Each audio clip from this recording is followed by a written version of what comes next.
जय हिंद दोस्तों, एक बार फिर मैं आप सभी के बीच में। देखिए, अब न स्कूलों में कोई माइक और कैमरा लेके घुस सकता है और न ही इंस्टाग्राम पे और फेसबुक पे स्कूल के डांस आदि के वीडियोस अब अपलोड किए जा सकते हैं। जी हाँ, आप सही सुन रहे हैं और इस तरह का आदेश आ चुका है। लेकिन ये जो आदेश है वो आया है फिलहाल बिहार में बाहर है और यूपी में अभी आना बाकी है। तो आइए हम थोड़ा देखते हैं किस तरह का आदेश बिहार में आया है।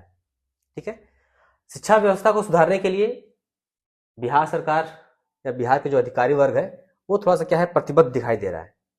ठीक है, तो थोड़ा सा कुछ देखते हैं। देखिए, तो इसमें ये जो निदेशक हैं सुबोध कुमार चौधरी जी, श्री सुबोध कुमार चौधरी जी, उनकी तरफ से ये है लेटर आया हुआ है और इसको थोड़ा सा पढ़ेंगे, हम देखेंगे। ठीक है, तो इसमें उन्होंने लिखा हुआ है कि राज्य के सरकारी विद्यालयों में अनाधिकृत प्रवेश वर्जित करने के संबंध में इसमें लिखा हुआ है। देखिए कि उपकरण कोई भी बिना किसी विभागीय आदेश के बिना संस्था के प्रतिनिधि व्यक्ति विभिन्न उद्देश्यों तथा विभिन्न उपकरण यथा माइक, कैमरा आदि के साथ विद्यालय परिसर में जाकर वहां के शैक्षिक कार्य में व्यवधान उत्पन्न कर सकते हैं। ठीक है भाई, होता है, पढ़ाई डिस्टर्ब होती है, ये सब सारी चीजें इसमें लिखी हुई है। ठीक है, तो और ये भी लिखा हुआ है कि अगर प्रेस ब्रीफिंग कुछ करनी है तो उस प्रेस ब्रीफिंग के लिए केवल प्रधानाध्यापक क्या होंगे, वो वही एलिजिबल होंगे, मतलब वही प्रेस ब्रीफिंग कर सकते हैं। अदरवाइज और कोई भी विद्यालय का जो स्टाफ होगा, वो जो भी पत्रकार वगैरह जाएगा तो उससे बात नहीं करेगा। वो जो प्रधानाध्यापक होंगे, जो प्रिंसिपल होंगे, वही क्या होंगे, बात करेंगे। जैसे आप लोगों ने देखा होगा कई सारे जो पत्रकार बंधु हैं, पत्रकार लोग हैं, वो क्या करते हैं, वो माइक और कैमरा लेके क्या होते हैं, वो लोग स्कूलों में पहुंच जाते हैं और लगातार क्या करते हैं, टीचर से, अध्यापक से या वहाँ की जो स्थिति होती है वो दिखाने का प्रयास करते हैं। ठीक है, निश्चित तौर पर चौथा स्तंभ है, ऐसा होना चाहिए, जो कमियां हैं उसको दिखाई जानी चाहिए। लेकिन मैंने अक्सर देखा है कि जो भी प्रतिष्ठित पत्रकार हैं या फिर जो मान्यता प्राप्त पत्रकार हैं, जो बड़े बड़े न्यूज़पेपर से जुड़े हुए हैं, वो लोग कभी भी विद्यालयों में नहीं जाते हैं। इनकेस वो लोग विद्यालय में पहुंच भी गए तो उन्होंने फोटो वगैरह खींचा, जो कमियां थी उसको अगले दिन पेपर में या फिर टेलीविजन में क्या किया, दिखा दिया। माइक लेकर माइक को अध्यापकों के मुंह में घुसेड़ने का काम वो लोग नहीं करते।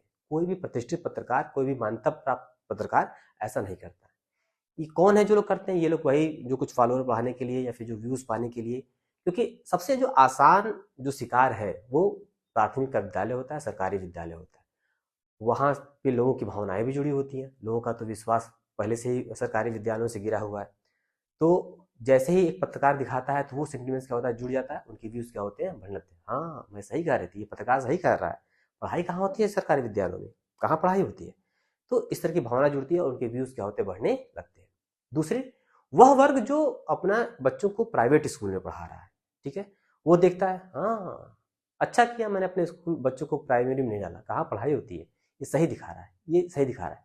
तो एक जो गलत भावना लोगों के मन में बसी पड़ी है, एक जो गलत इमेज जो बनी पड़ी है सरकारी विद्यालयों को लेकर, ठीक है, वो क्या होता है कि वो उस कंटेंट से क्या होता है, जुड़ जाता है और उसका जो व्यूज है वो जाने लगता है। और वही चाहिए ही, वही उन जो यूट्यूब वाले जो पत्रकार हैं उनको वही चाहिए कि भाई वो वहाँ से व्यूज बढ़ जाए, उनके फॉलोअर बढ़ जाए। ठीक है, तो ये केवल वही लोग करते हैं, बाकी और जो अच्छे लोग पत्रकार लोग हैं वो लोग कभी नहीं जाते और वो इस तरह की निगेटिविटी से क्या होते हैं, दूर रहते हैं, जहां तक मैंने देखा हुआ है। देखिए, जो पत्रकारिता है वो कोई भी कर सकता है, हम भी कर सकते हैं, आप भी कर सकते हैं। 19(1) अनुच्छेद जो है 19(1)(a) जो कहता है, वो कहता है बोलने की आज़ादी, राइट टू स्पीच, वो बोलने की आज़ादी है। ठीक है, और उसी जो आर्टिकल है उसको आधार मानकर जितने भी सारे जो पत्रकार हैं या फिर जो पत्रकारिता वाला क्षेत्र है उनको क्या अधिकार मिला हुआ है। और उसी को आधार बनाकर ये तरह तरह के जो लोग बिना किसी डिग्री के, बिना किसी चीज़ के लोग ऐसे लोग बात करने लगते हैं, वो इसी कारण से, इसी वजह से क्या होता है, संभव हो पाता है।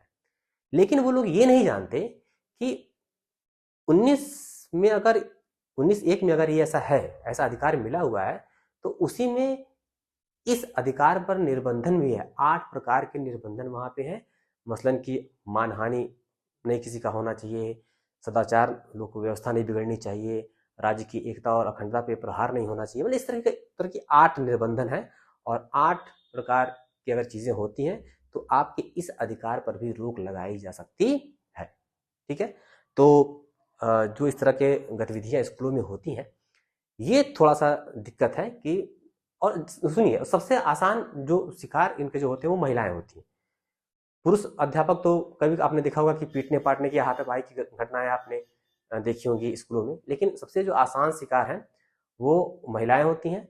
महिलाएं क्या होती हैं कि महिलाओं को जाकर सवाल पूछते हैं, महिलाएं डर जाती हैं, वो उस तरीके से सही तरीके से जवाब नहीं दे पाते।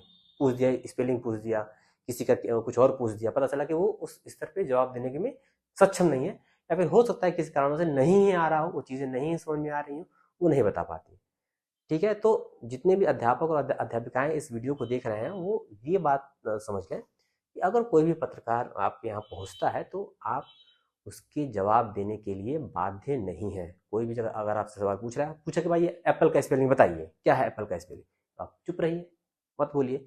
जैसे राइट टू स्पीच है, चुप रहने का भी अधिकार है, हम चुप रह सकते हैं, हम नहीं बोलेंगे, आप कुछ पूछते रहिए। ठीक है, तो ऐसी चीज़ें हैं, लेकिन फिलहाल बिहार में तो ऐसा आ गया कि आप किसी भी तरह के माइक और कैमरा लेकर आप विद्यालय के कैंपस में आप प्रवेश नहीं कर सकते हैं। और अगर आपको प्रवेश करना है तो यहाँ पे विभागीय आदेश आपको लेना पड़ेगा। तो ये अच्छी पहल है, एक बिहार जो प्रशासनिक अधिकारी वहाँ पे लोग हैं, उनकी एक अच्छी पहल है कि इससे क्या होता है कि जो पढ़ाई होती है, जो दिन का कार्यक्रम होता है स्कूल में, वो थोड़ा सा क्या होता है, प्रभावित होता है।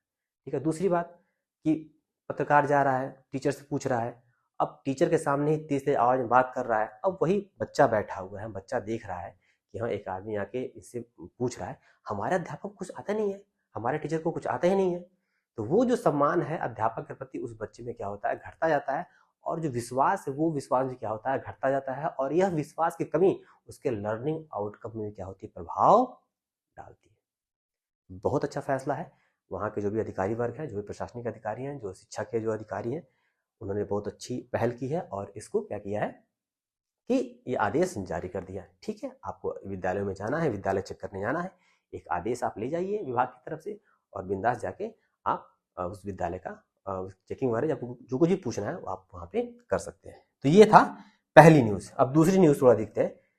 तो दूसरा पत्र वो था 15 अक्टूबर को शायद आया था, और ये 9 अक्टूबर को आया हुआ है। ठीक है, इसी अक्टूबर महीने में दोनों आए हैं, मतलब कि लगातार वो लोग प्रयास कर रहे हैं कि स्कूलों की जो शिक्षा व्यवस्था है, जो एक वातावरण हो पढ़ाई का, वो थोड़ा सा सुधरे। इसलिए क्या किया उन्होंने, देखिए कि ये किया है कि शालीनता होनी चाहिए स्कूलों में, क्या है, शालीनता होनी चाहिए। और अलग लिखा है उन्होंने कि भाई देखिए जीन्स टी शर्ट, ठीक है, जीन्स टी शर्ट में जो लोग विद्यालय लोग जा रहे हैं, ठीक है, वो थोड़ा सा क्या हो जाएगी, फॉर्मल क्या होना चाहिए, वो उनको पहन के जाना चाहिए। हालांकि हम लोग तो भाई कोई आदेश ऐसा था नहीं, तो मैं भी कई बार गया हूँ, तो कई बार जींस में विद्यालय गया हूँ। ठीक है, लेकिन आदेश आ गया है, जब आदेश आ जाता है तो उसका अनुपालन करना जरूरी हो जाता है। ठीक है, अगर मेरे समय आदेश आया होता तो मैं भी जीन्स पहन के स्कूल नहीं जाता, तो आदेश वहाँ पे आया नहीं था। ठीक है, और दूसरा क्या है कि ये, हाँ, ये लिखा हुआ है कि social media, Facebook, YouTube, Instagram, अन्य माध्यमों से नृत्य, डीजे, डिस्को, निम्न स्तर की गतिविधियां विद्यालय परिषद में संचालित होते पाया गया है। ठीक है, इस तरह मतलब कि अगर फेसबुक पर, यूट्यूब पर, इंस्टाग्राम पर अगर वीडियोस वगैरह पढ़ रहे हैं तो थोड़ी सी समस्या यहाँ पे आ सकती है। ठीक है, यही कह रहा है कि इस तरह का जो है वो नकारात्मक माहौल बनता है।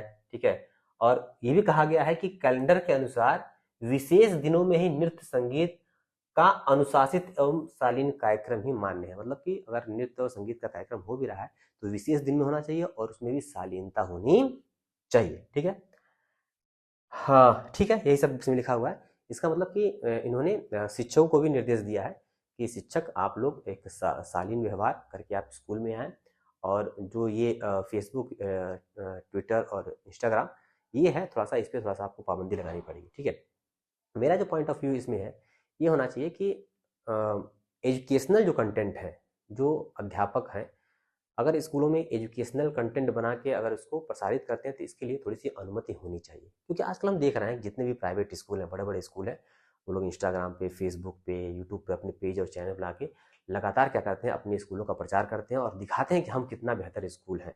तो हम लोग क्यों पीछे रहें। ठीक है, लेकिन हाँ, थोड़ा सा नाच गाने वाला थोड़ा सा इस पर थोड़ा सा रोक लगना ही चाहिए। इसकी संख्या थोड़ी सी सीमित होनी चाहिए, जैसा कि कहा कि सीमित और विशेष दिनों में ही क्या होना चाहिए, इसका उपयोग होना चाहिए।